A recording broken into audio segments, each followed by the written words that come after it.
Hi, everyone. Lisa Haven here. Well, big things are happening right now. You see, President Trump has just made an announcement that he is going to sign an executive order on Thursday, May 28th. That's today. And this executive order is going to stand with our freedom of speech and against the censorship by Twitter and Facebook and social media giants, something I have been waiting for all along. Now, there's a lot of speculation on exactly what will be in this executive order, but some of the things being discussed right now are the removal or limitations of Section 203. And if you're not familiar with that, it is the Communications Decency Act, which basically says that social media companies are not liable for the content that we publishers are putting on their platform. If that is removed, it opens them up to, well, legal action of all kinds. So this could be something that President Trump puts or introduces. He's also talking about empowering the FCC to basically regulate social media, kind of like our utility companies. Bottom line, we need freedom of speech on our platforms. This is one reason all of us have been forced to move to alternative platforms and get off social media because of the amount of censorship that we are experiencing on a daily basis. And again, this is one reason why I want to encourage you, get on over to Restricted Republic. I can't tell you how important this is, but Justice Knight and myself started this, and we've got an amazing discount right now. If you use the code BAND, you can get your monthly for $5.99 or an even better deal, $60 for an entire year. That's the first year, $5.99 for the first year or $60 a year. But we've got all kinds of amazing information that you really need to hear that is for Restricted Republic. But moving on. So what drove President Trump to start doing this? Well, let me show you this. For starters, President Trump sent out a tweet and he said, there is no way, zero, that mail-in ballots will be anything less than substantially fraudulent. Mail boxes will be robbed, ballots forged, and even illegally printed and fraudulently signed. And he's right. The governor of California is sending ballots to millions of people. Anyone living in the state, no matter who they are or how they got there, will get one. That will be followed up with professionals telling all these people, many of whom have never even voted before, how and for whom this will be a rigged election. And he's right. What did Twitter do? Well, they said, get the facts of mail-in ballots. In other words, the president of the United States got fact-checked by Twitter, and they said that his tweet is false. Who the hell is Twitter to do such a thing? I mean, these are the questions that we have to start asking. Well, they've ticked off the president of the United States, and this sent him on a Twitter rampage. Twitter is now interfering in the presidential election. And based off of what they did with his tweet, calling it false, they did interfere. They are saying my statement on mail-in ballots, which will lead to massive corruption and fraud, is incorrect based on fact-checking by CNN. I mean, really? And Amazon's Washington Post. I mean, give me a break. Here's another one. Republicans feel that social media platforms totally silence conservative voices. We will strongly regulate or close them down before we can ever allow this to happen. We saw what they attempted to do and failed in 2016. We can't let a more sophisticated version of that happen again. Just like we can't let large-scale mail-in ballots take root in our country. It would be a free-for-all on cheating, forgery, and theft of ballots. Whoever cheated the most would win. Social media, clean up your act now. President Trump, please include Facebook, Twitter, YouTube, Google, and the like. Here's another one. Twitter has now shown that everything we have been saying about them and their other compatriots is correct. Big action to follow. Big tech is doing everything in their very considerable power to censor and advance the 2020 election. If that happens, we will no longer have our freedom. Note to President Trump, we really don't right now. I will never let it happen again. They tried hard in 2016. Now they're absolutely crazy. Stay tuned. And finally, his last tweet as of 5:37 a.m. This is all within the past couple of days. This This will be a big day for social media and fairness. So you can see President Trump already making action. Now, at some point today, he could be signing that executive order, and I'll give you an update in the comment section. So look for that. But there's where we sit right now. Now, let's go on to some of the speculation of what's going to be signed in this executive order. Here's Jeff Mason. He is the White House correspondent, and here's what he tweeted. He said, President Trump will sign the executive order shortly about social media and internet companies. And he also tells that to reporters on Air Force One. So this is what's going to be happening. But let's take a look at Jonathan Turley. Now, he's important because he is the professor of public health interest law at George Washington University, the criminal defense attorney and legal analyst.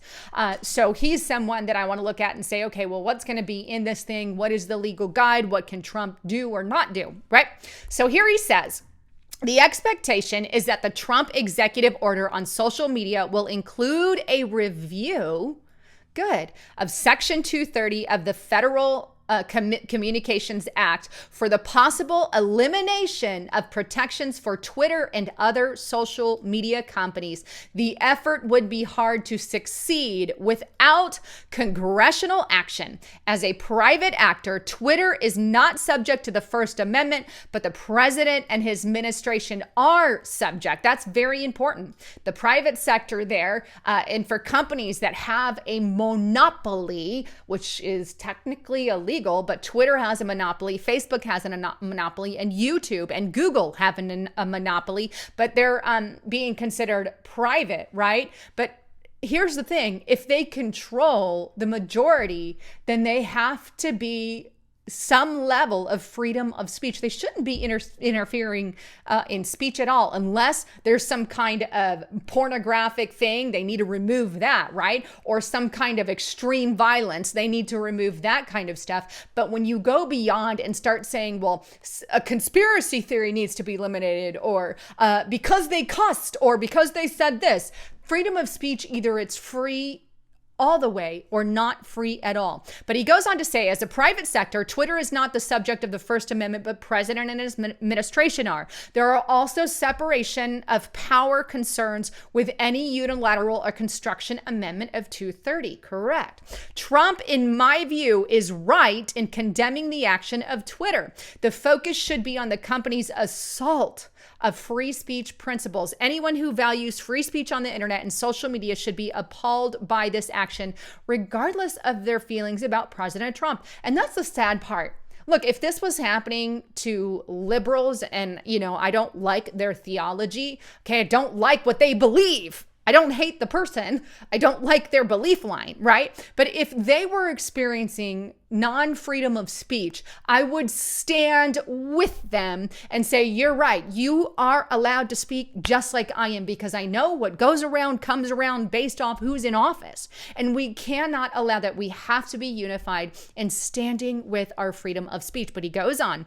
Very long tweet here. Trump calls for eliminating protections under Section 203, which was previously proposed by Democrats. Indeed, Trump's action could produce an involuntary muscular response from Democrats in opposing the very crackdown that they previously threatened.